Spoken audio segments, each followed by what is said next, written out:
আসসালামু আলাইকুম। আজকে একটি গুরুত্বপূর্ণ বিষয় নিয়ে কথা বলবো। নারী এবং পুরুষের ক্ষেত্রে এই বিষয়টি অনেকেই ফেস করে থাকেন, সেটি হচ্ছে যৌনশক্তি কমে যাওয়া।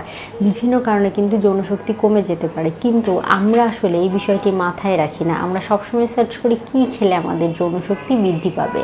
অনেক ক্ষেত্রে দেখা যায় আপনি সেই যৌনশক্তি বৃদ্ধি করার জন্য বিভিন্ন খাবার গ্রহণ করছেন বা বিভিন্ন ট্রিটমেন্ট নিচ্ছেন, কিন্তু আপনি আপনার কিছু বদ অভ্যাস আছে বা বেশ কিছু খাবারের কথা আমি বলবো, যেই খাবারগুলো গ্রহণ করছেন সেই খাবারগুলো গ্রহণ করার মাধ্যমে আপনার কিন্তু যৌনশক্তি কমে যাচ্ছে। তাই আমি যে খাবারগুলোর কথা বলবো, অবশ্যই এই খাবারগুলো এড়িয়ে চলার চেষ্টা করতে হবে। একজন প্রাপ্তবয়স্ক নারী পুরুষ যদি তার যৌনশক্তি কমাতে না চান, তাহলে অবশ্যই এই খাবারগুলো খাদ্য তালিকা থেকে বাদ দিয়ে দিতে হবে। সবার মেইন পয়েন্টই হচ্ছে ট্রান্সফ্যাট জাতীয় খাবার।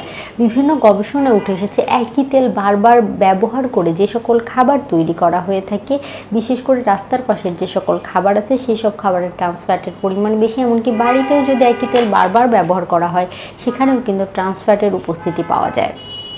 তাই ট্রান্সফ্যাট জাতীয় খাবার এড়িয়ে চলার চেষ্টা করতে হবে। এই জাতীয় খাবার আপনার যৌনশক্তিকে কমিয়ে দেয়। বিশেষ করে ছেলেদের ক্ষেত্রে টেস্টোস্টেরন হরমোনের পরিমাণ কিন্তু এই খাবারগুলো কমিয়ে দিয়ে থাকে। এর পরবর্তীতে যে খাবারটির কথা বলবো, চিনি জাতীয় খাবার, মিষ্টি জাতীয় খাবার এবং সফট ড্রিঙ্কস এবং কোল্ড ড্রিঙ্কস, এই জাতীয় খাবারগুলোও কিন্তু যৌনশক্তি কমিয়ে দেওয়ার পেছনে বিরাট ভূমিকা পালন করে। বিভিন্ন ফাস্টফুড জাতীয় খাবার, বিভিন্ন ইজি টু কুক জাতীয় যে সকল খাবার আছে, বা আমরা বাড়িতে যে প্রসেসড খাবারগুলো রাখি, এই খাবারগুলোও কিন্তু অতিরিক্ত পরিমাণে গ্রহণ করলে সেগুলো যৌনশক্তিকে কমিয়ে দিতে পারে। এর পরবর্তীতে বলবো, ধূমপান এবং মদ্যপান যারা করেন তাদের জন্য। সবসময় আসলে বলা হয়ে থাকে ছেলেদের ইনফার্টিলিটির পেছনে আর ছেলেদের যৌনশক্তি কমে যাওয়ার পেছনে যে ভূমিকা রেখে থাকে, সেটি হচ্ছে মদ্যপান এবং ধূমপান। যারা অতিরিক্ত মাত্রায় ধূমপান করে থাকেন, তাদের তো দেখা গেছে বিভিন্ন গবেষণায় যৌনশক্তি প্রায় 50% পর্যন্ত কমে গিয়েছে।